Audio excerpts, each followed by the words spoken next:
La continuité entre les deux phases se poursuit à l'intérieur de plusieurs manières, notamment en ce qui concerne les aires communes.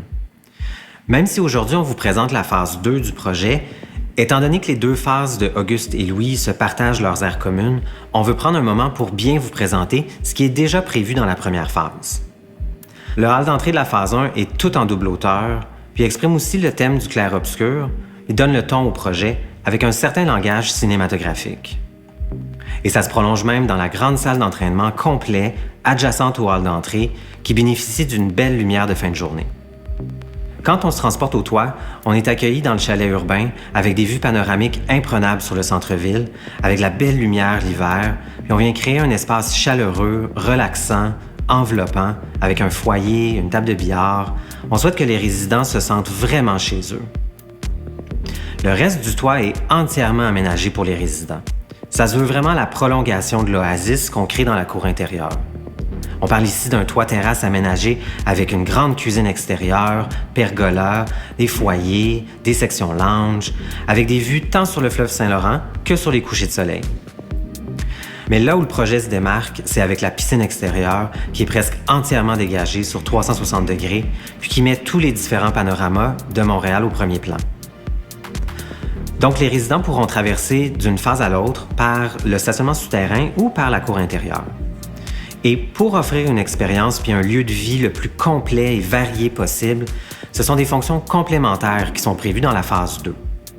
La composante aussi de télétravail reste présente dans nos esprits. On présume que le télétravail va rester jusqu'à un certain degré sous une forme ou sous une autre. Alors, en plus de maximiser puis d'intégrer des espaces de télétravail dans les aménagements intérieurs des condos, on a davantage travaillé dans cette avenue aussi pour le rez-de-chaussée de la deuxième phase.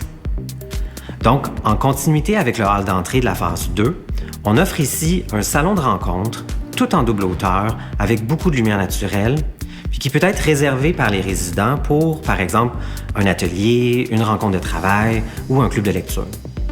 De l'autre côté du hall d'entrée, on prévoit un autre espace de co-travail, plus informel, avec des fauteuils, des tables de travail, mais aussi avec une salle de vidéoconférence. On souhaite offrir aux résidents le maximum de variété puis de flexibilité dans l'aménagement des aires communes pour bien répondre à leurs besoins. Ensuite, au toit, on prévoit une autre belle terrasse ensoleillée pour permettre à tous les résidents de profiter des vues sur le fleuve, le centre-ville, les couchers de soleil, prendre un apéro autour du feu dans une atmosphère conviviale, informelle et décontractée. On est toujours à l'écoute de la clientèle.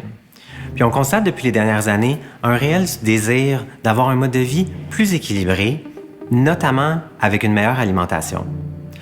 C'est pourquoi on prévoit, adjacent au toit-terrasse, toute une zone de potager urbain avec des bacs de plantation, cuisine extérieure, jardin d'épices, pour que ça devienne vraiment un milieu de vie complet pour une clientèle variée, puis que ça devienne aussi un élément rassembleur de partage puis de socialisation.